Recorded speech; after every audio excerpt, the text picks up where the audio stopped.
Биринчисинде машинаңызды чыгарып берем деген, коюп берем деген, макул деп.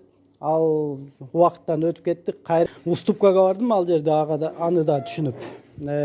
Ушу Атайдан алганмын, толук төлөп бүткөнмүн.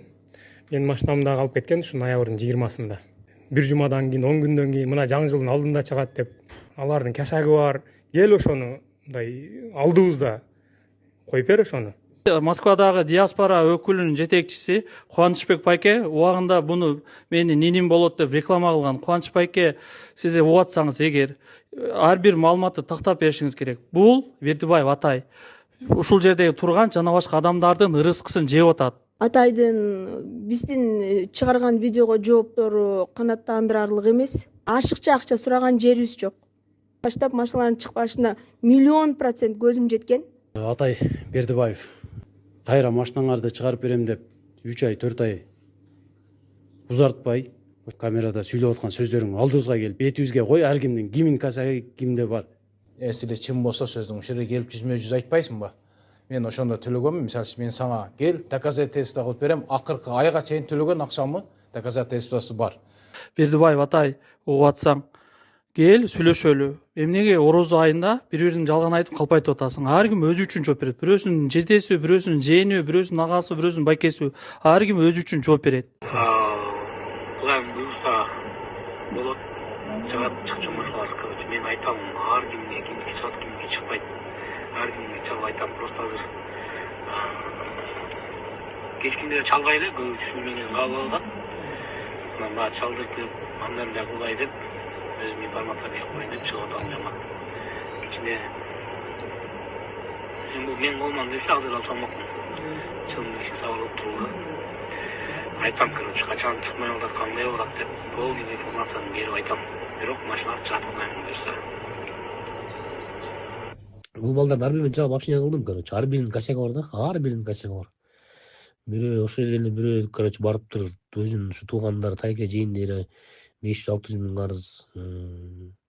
Кларанын өзүн конкретно билет Клара эмне экенин. Клара өзү подвал боюнча акчаны бересе мага, подвалын алдап мага сатканга болот деп алдап берди эле. Сатканга болбойт экен, подвалын тапшырып берилген, например, азыр да. Ар биринин косяги бар. Сүйлөп аткан Бик болсун деген баланын жездеси 180 миң акчаны бербей жүрөт, например, азыр. Анан мен жазамын, булар азыр деген ошо биригип алып эле калып эле мындай кылсак мындай болот деген ой менен тартыптыр видеону өчүрүптүрдүм, бирок тарап кетиптир уже. Бирок ар бири менен кармап чын эле да, короче, блин, до такой степени сөзөм деп кой. Мен өзүм чечим үчүн даярмын эле боюн эстеген, например, бирок общение кылдым аз бул жерде уже барып могу чыккан, барып видео чыккан балдардын баары менен сүйлөштүм да. Ошол Бек болсун менен, Сапардын өзү менен, например, азыр. Ошо Сапардын YouTube каналына киргизиптир, Сапардын өзү менен общение кылдым. Сапар да кайра кечирип койгусу, Атайга билбей калыптырмын деп эле. Ал, короче, мойнуна алды да. Анан баягы ушунун баарын уюштурган эле баягы Клара болуп атат. Клара уюштуруп ушинте калсам, короче, жамандап ийсем, мага дагы чыгып ийбесип азыркача бирдеке кылып ийбейби депчи. Клара айтып атпайбы, мени коркутуп атпайбы? Клараны мен бир дагы угрожение каршы болгон эмес Кларага, например. Клара өзү чечен балдарга чыгып, чечен балдар менен чогуу турганда общение кылгам да.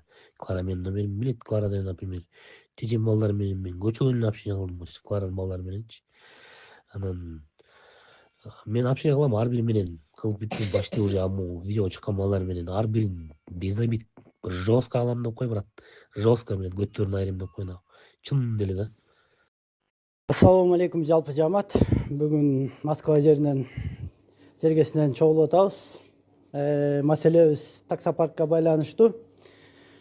2021 жылы машина тааныштарым аркылуу жакын адамдар, өзүбүздүн адам дегенден Бердибаев Атайдан первоначалка 200 миң берип 3 жылга Kia Rio машина чыгарганбыз салондон Атай аркылуу.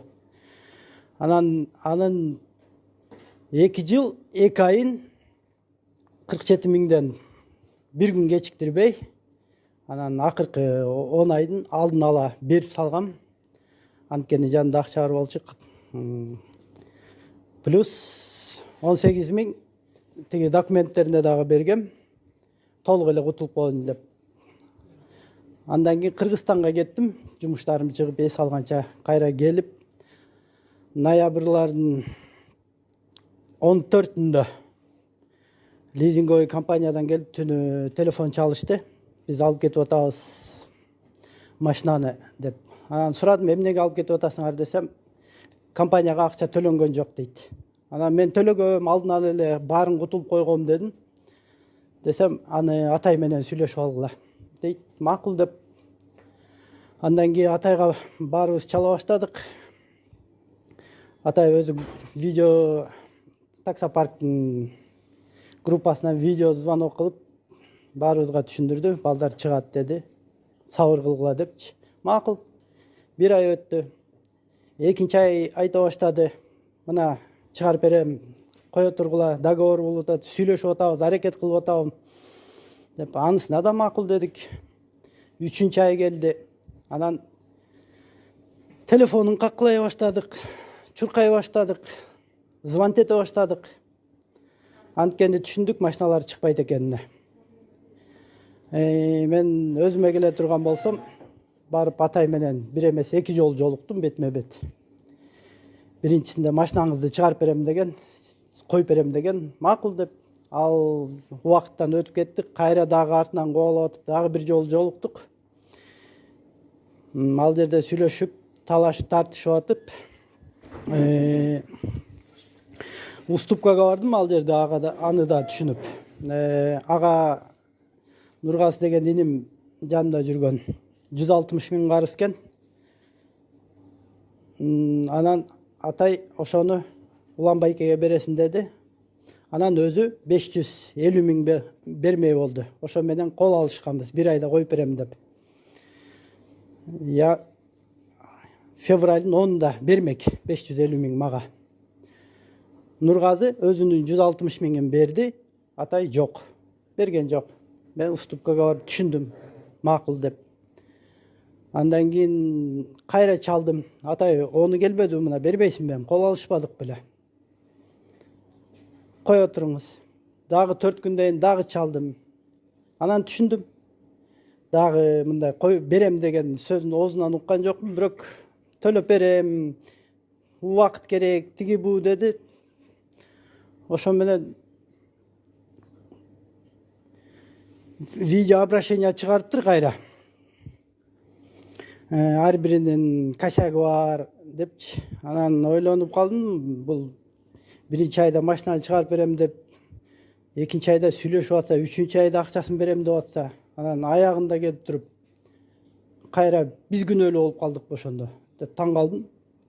Ошого атай, элден акчаны алгандан кийин бергенди да үйрөн. Гел, мына стол турат. Жолугалы, отуралы, кимдикин кандай кутуласын берип кой. Биз да зериккенибизден бул жерге келип чогулуп отуруп аткан жокпуз. Ошо, сени күтөбүз. Assalamu alaikum, аны жаматтар сынарым. Кудайым буюрса, көчөп эртең менен сөчкөн, пятница эртең менен. Аз калды, короче, аз калды. Утуп калдык, кичине сабап болду. Түр менен сазын айтам. Опшур кала чыкпайт коюн деп атам. Кудайым буюрса аз калды. Мен бул жакта элем. Көрүнүн баарын айтып келе. Эч жака кетпей элем, короче. Аз калдык, кудайым буюрса аз калды. Бираз сабап турган дагы берес. Мен олмон кестен Ассаламу алейкум, кыргыз элим жана такси жамаатында иштеген биздин жердештер. Мен дагы ошолордун катарында Атай Бердибаев Атайдан жабыркаган адаммын. Машинамды ушу Атайдан алганмын, толук төлөп бүткөнмүн. Мен машинамды алып кеткен ушу ноябрдын 20-сында. Алып кетердин алдында Бердибаев Атай мага алдын ала чалган. Лизинговый компаниядан барса, эч кандай каршылык көрсөтпөй, жакшыраак алып берип кое бер. Сен машинаң төлөнүп бүткөн, эч кандай косяк жок. Баары жайында, биринчилерден кылып сен машинаңды чыгарып берем деген. Анан ошонун куру сөзүнө ишенип, мен канча да кыргыз да. Анан машинаны бергенмин, алып кетти. Анан ошо башкаларга айткандай эле ошол сөзүн мага деле айтып жүрдү. 1 жумадан кийин, 10 күндөн кийин мына жаңы жылдын алдында чыгат деп. Өзүн мага эле эмес, жалпы жамаатка кайрылган сөздөр да бар, далил менен. Аны да коебуз, жогорудан көрөсүздөр. ошондо анан атайдан мен башкача сурагам да, машинаны сураган эмесмин, акчаны сураган эмесмин. Чындыкты айтчы дегенбиз да. Чындыкты айтчы дегенде атай чындык 5-6 баланын кесаги үчүн алып кетти деп башында бизди түшүнтүп чозуп жүргөн. Мунун мындай кылып айткан себеби бул убакыт чозуш болгон экен да мунунчу. Ушу арадан бир 4-5 ай өткөрүп алса, убакыт бүт нерсенин дарысы дегендегидей убакыт өткөн сайын көп нерсе унутула берет экен да. Ошондой болгон экен мунун максаты. Башында ошондой кылып бизге алдап жүрдү кур сөз менен. Акырында мына 3 ай өткөндөн кийин Кыргызстанга качып жоголду. 3 айга чейин деле байланыш кыйын болуп жүргөн мунун. 2-3 жолу үйүнө барганбыз. Менде деле ал далилдер бар. Эгер эме болгон болсо, аны деле көрсөтүп бере алам да. Териштирген адам болгон болсо. Анан не дейбиз, азыр эгер атай жигит болсоң, мына эч калп эмес, чындыкты айтам. Орозонун күнүндө мындай жигит болсоң кел. Жакшынакай сен коркутайын деген адам жок, урайын деген адам жок. Сүйлөшөлү, бүтүрөлү, чечилбеген нерсе жок. Кел. Анан видеонун телефондун аркасында туруп алып ар жактан анан алардын карызы бар, алардын кесаги бар. Кел ошону мындай алдыбызда коюп бер, ошону эсептешебиз. Ошол. Бек болсун кандайсың, жакшыбы? Бек болсун, жаңылыктар болуп атат буюрса. Ортого киш салганмын, фейсбулардын бар эле ушуларды салганбыз, ушуларды кичине чечип берип атат. Анан бүгүн кечинде дагы барып жолугам, ошолорго там ортого түшкөндөргө сомпон берип аткам да. Менин атымда бир камера бар, ошо камераны берип атам да. Чечип бергиле депчи.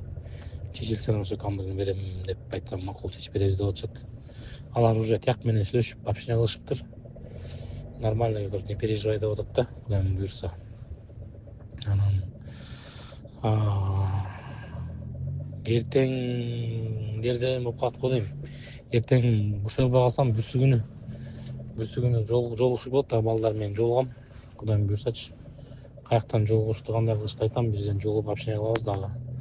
1-2 варианттар бар, ошол варианттарды сүйлөшөбүз. Мен тигил жактан точно жолун болбой айтпайм, жактымдагычы. Тигил жактагы мага, короче, атай момдай, атай тигиндей деп айтпай атат да. Атай күтүп тур, мына эртең болуп келатат да, короче. Мен болгон аракеттин баарын кылып атам, негизичи. Жөн жаткан жокмун, аракеттердин баарын кылып атам. Просто кичине күтүшүп болот да, Ошо эртең бүрсүгүн дагы жолугуп, бүрсүгүн калат го дейм, эртең мен бир семейный проблема андай мындай болуп атат. Ошолордун бүтүрүп, андай мындай кылып бүрсүгүндө уруп калат го, бүрсүгүндө жолугсак. Буюрса, ешкандай жолуп сүйлөшөлүк. Ассаламу алейкум, кыргыз элим. Бул биздин экинчи кайрылуубуз элдерге. Таксопарк боюнча машиналарыбызды алдырып, жаракат алып отурган адамдарбыз. Атайдын биздин чыгарган видеого жооптору канааттандырарлык эмес. Неге дегенде ал өтө жалган көп сүйлөгөн. Мен жашыман баштап башка жерине чейин. Бул жерде эркек киши болсо, жоопкерчиликтүү киши болсо, автобуска келип отуруп алып алдыгы жерден эмес, автобуска келип сүрүштүрүп, тактап айтсын. Биз бергенбиз акчаларыбызды. Биз андан акча алган жокпуз. Биз азыр акчаларыбызды сурап атабыз. Биз андан ашыкча акча сураган жерибиз жок. Бул бир. Экинчиден, мен машиналарды жүктөп кеткен күнү эле менде да ИП бар. Мен дагы Альфа менен иштешем. Мен Альфага чалып сураганда, Клара, ИП Бердибаев атай өзүнүн өз ыктыяры менен колду коюп берди, машиналар кайтпайт, забудь деп айтышкан. Мен ошол күндөн баштап машиналардын чыкпашына 100% көзүм жеткен. Мен атайдын астына барып 1 саат машинасынан түшпөй отурганда дагы машинаңды чыгарып берем деп мени алдаган. Убакыт ушуга чейин чозуп жүрөт. Мен ойлойм, эгер кыргыздын жигитимин десе, алдыгы жерге камеранын аркасына отуруп алып эмес, ушунча кишинин астына келип, стол үстүндө жакшынакай чечип берет деп. Законду биз да түшүнөбүз. Альфа Мобиль лизингдин ичиндеги внутренний эрежелерин да түшүнөбүз. Машиналарды мен ИПим бар деп айтып атам, ООм бар деп айтып атам. Машиналар өтүп же переоформить эте турган болгондо мен аны сразу кылмакмын. Даже мен кыла алган жокмун, колумда ИПим бар туруп. Значит, бул жерде башка нерсе бар. Альфа мобилдин сотрудниги мага түшүндүрүп айткандай, Атай Бердибаев өз колу менен колун коюп берди, уже отказной деген сыяктуу да. Бул машиналар чыкпайт, ала бергиле деген сөз болуп атат. Ошон үчүн ушул сөздү тастыктап биздин астыбызга жооп беришин мен талап кылам. Анан камеранын аркасында отуруп алып, катын кишилерге окшоп ардемени сүйлөбөй эле койсун, суранам. Мен аял киши болуп мындай сөздөрдү сүйлөбөйм. Ассаламу алейкум. Биздин Москвадагы такси жамаатында иштеген бир туугандар. Биздин таксопарк такси Pro 24/7 Кудайым буйрса алдыга чоң максаттарды коюп, жакшы ниет менен чоң проектлерди иштеп чыгып атабыз. Ошол эки алда койгон максаттарыбыздын бири болуп, Москвада, Московской областьта ким аренда жүрсө, ошо аренда жүргөн балдарды, ар бир кыргызды, ар бир биздин мекендешибизди өзүнүн машинасы менен иштегенге камсыз кылуу. Ошондуктан туугандар, эгерде сен аренда жүрсөң, бизге чалып 24 саат иштейт биздин диспетчерский, бизге чалып, кайрылып, лизинг жөнүндө толук информация алсаңыздар болот туугандар. Жана ошондой эле биздин паркка жаңы подключение болуп иштейм дегендерге дагы биздин сервистен, биздин автозапчасть магазинден скидкаларыбыз бар. 30%, 20%, 40% ошо скидка менен алып бергенге дагы биздин мүмкүнчүлүктөр бар туугандар. Ошондуктан келиңиздер туугандар, ынтымакта бирге иштесек, Кудайым буйрса, ар бир кыргыз өзүнүн машинасы менен такси иштейт деген ойдобуз. Жана ошондой эле биздин таксопарк не только машина жагында эмес, лизинг жагында эмес, документ жагынан да жардам берет туугандар. Миграционный учет и ипотека Кыргызстандан үй алганга, рассрочкага, жана ошондой эле бул жактан ипотека үй алганга жардам беребиз туугандар. Ошон үчүн кайрылсаңыздар болот. Туугандар, күтөм сиздерди. Ассаламу алейкум. Силер менен мен Атай Бердибаев. Ассаламу алейкум, жалпы мекендештер, жердештер. Бул Атай Бердибаев биринчи видеобузда толук чыгарган эмес элек. Ал жерде да айтылган болчу. Ал жерде кыска эле тартылып чыгарып койдук. Бизден машинанын акчасын алгандан кийин Атай кайра машинаңарды чыгарып берем деп 3 ай 4 ай узартпай, ошол нерсени ушу Москвада кете электе мындай жүзмө-жүз жолугуп эле ар бирибизге түшүндүрүп, мындай болуп атат, акчаңарды чыгарып берем же мындай кылам дегенде биз түшүнүп калмакпыз. Бирок бизди ай сайын алдап келген. Ошон үчүн Атай, сенен мындай эле эркекче эле сураныч катары айтайынчы. Эркексиңби, кел ушул жерге. Эркекче отуралы. Мына Кларадагы аял башы менен эркекче сүйлөп атат. Ошол аялчалык, эгер эркиң болсо кел. Сен менен ошо бетме-бет жолугуп ушул жерде сүйлөшөлү. Анан камеранын артында туруп алып, ага аны жаман, буга жаман, анан ал косяги бар, бунун косяги бар деп ар кимге ар нерсени айта берген, ал эркекчиликке жатпайт. Анан чыгып алып, камерада кечеде дагы өзүңчө бир YouTube каналга жүктөп коюп турсуң. Менин ошол мага неме кылып аткан, арызданып аткан адамдардын арасында косяктары бар үчүн баштарын жерге салып турат, анан андай кылып атат, мындай. Бу жерде башты эч ким жерге салган жок. Бул жерде сенин алган нерсени ушу сага жеткирели деп бардыгы ушул жерде отурат. Эми кичине адамгерчилик кылып, башында сени түшүнгөндөн кийин, ошо адамгерчиликке кичине адамгерчилик менен мамиле кылышың керек болчу. Сенен суранарыбыз, эркек болсоң келип алдыбызга отуруп туруп, сүйлөп, ошол камерада сүйлөп аткан сөздөрүң алдыбызга келип, бетибизге кой, ар кимдин кимдин косяги кимде бар. Анан ушул жерден чечишебиз. Тимур кандайсың? Жакшыбы? Тимур, сен Питердесиң да. Тимур, бизде эмне болуп азырчы? Бияктан 5-6 баланын косяги үчүн машиналарды алып кетип калды лизинг компаниячы. Сенин машинаңды алды ала элек билбейм. Короче, машинаңа бара турган болуп калса, машинаңды беришиң керек, бирок кайра чыгарабыз да машинаңды. Ошол косяк кылган балдардын айынан, короче, машиналарды баарын алып кетип, азыр биз ушу бияктан документтерин балдарын алып берип, бүгүн эртең бошоп атабыз да. Буйрса, короче, сен эме ойлонбогу, машинаңды чыгарып берем, сеникин бүткөндүрчү. Сеникин чыгарып берем, Кудайым буйрса. Если машинаны барып катарган болуп калса, не переживай, Тимурбай, короче, мен сеникini чыгарып берем, хорошо? Ошону сага заранее айтып коеюн, сен машинаңды алып кетип алып кетелик, ошону айтып койчу мага, а? Ассаламу алейкум, кыргыз эли. Мен Бердибаев Атай Ерназаровичтен 2022 жылы 25 декабрда заказ кылып Хавал F7 деген машинаны кроссовер заказ кылганбыз. Алдын ала 100 000 берип, ал машина 2023 9 январда чыккан. Машина чыккандан кийин кайра дагы 100 000 берип машинаны алганбыз. Машина чыккандан кийин ошо менен 200 000 первоначально полный өткөрүп берген буга. Андан кийин 1 жыл 10 ай айдап 1 700 000 өткөрүп, тиги первоначально менен кошкондо өткөрүп берген, төлөнгөн. Бир дагы просрочкасыз, бир дагы штраф кылсам, өзүм убагында төлөгөм. Эч качан штрафтар просрочка болбогон менде. Так дагы эмелер, погашениялар айына 70 000ден 2 күн, 3 күн алдын ала төлөнгөн менде. Бир да просрочка болбогон. Буну дәлелдеп да берем, и доказательством да бар полный телефонунда. Буларда да бардыгында бир да просрочка болбоптур эч кимисинде. Анан биз 2 бала болуп Кыргызстанга барып, сен менен жолугушайлы деп барганбыз. Сен телефон номериңди албай койдуң. 2 жума ал жакта жүрдүк, убары болуп, нары басып, бери басып, же бизге связьга чыкпай койдуң. Айла жок, кайра келдик. 26 мартта кетип, 26 февралда кетип, 12 мартта келдик. Кайрачы 2 жума жөн эле жүрдүк ал жакта. Сен эч качан связьга чыкпай койдуң. Эми башка айла жок, келип, нол жерде эсептешип, бизден төлөнгөн акчаларды кайра ордуна коюп беришти. Сенен талап кылабыз. Ассаламу алейкум, жамаат кандайсыңар, жакшысыңарбы? Клара, карап туруп алдай бересиң эми ушу. Өзүңдүн туугандарың, күбөпөйлөрүңдү алдаган азыр эмес, эми элди чабыштырып алдай бересиң сен.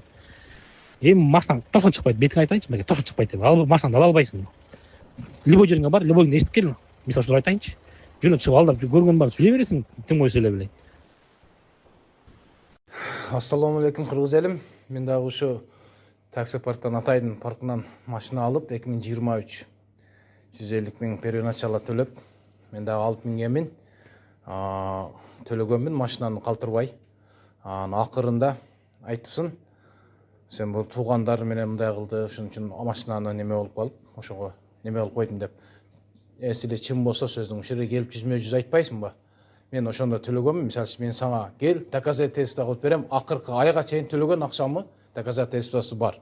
Анан сен акыркы айда туруп алып, лизингде турам, улан байке, тезирээк акча сала коюңуз деп салган сөздөрүң бар. Бар жок доказательство сага бар. Анан сен мындай алдабагын. Чындап өзүңө ишенген болсоң, чын эч кимди алдабаган болсоң, ушул жерге кел, бар жок сүйлөшөбүз сен менен, 100 отуруп, бар жоонун бетине коюп бер. Бирөөнүкүн бирөөгө жаппа. Телефондун артына туруп алып, ар кимге аркылуу сөздү айтып, өзүң актанбагын. Чындап ушунчалык адамдар айтат, ошолорго кошулган сөздөр. Кел, чындап сүйлөшөйлү, 100 видео кой десең, видео коюп, ушундай 100 отуруп сүйлөшөбүз, чечебиз. Ошол мен сөзүм. Машинага 2 айдыгын лизингге чалганыңыз.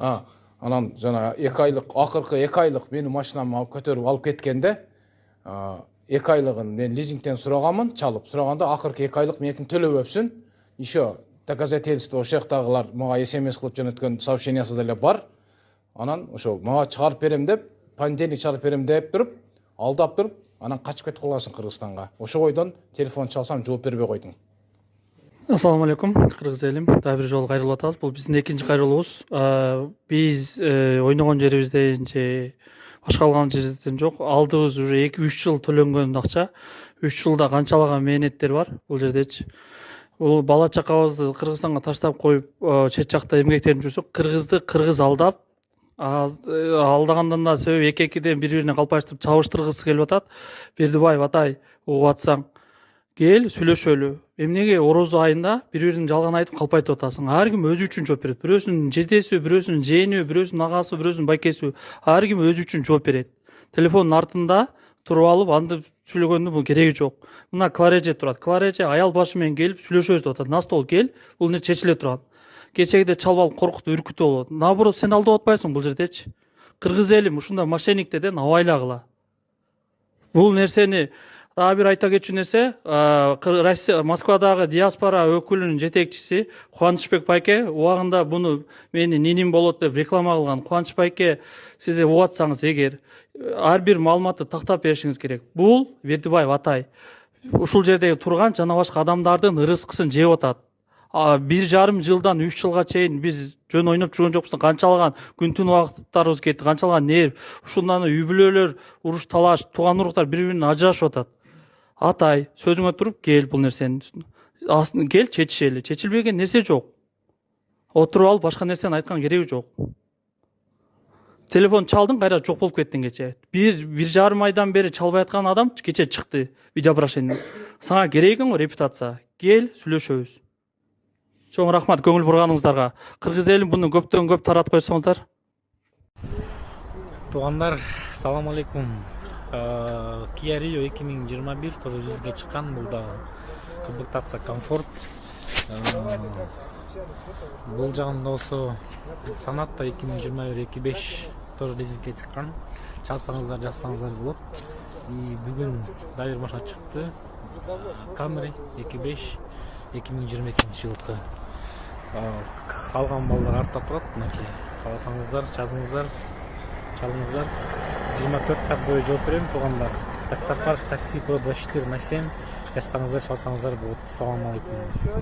Урматтуу эл журт, дагы баса белгилеп айтып өтө турган жери бар да. Булар, бул Бердибаев атай бул нерсени башынан эле пландаган экен да булчу.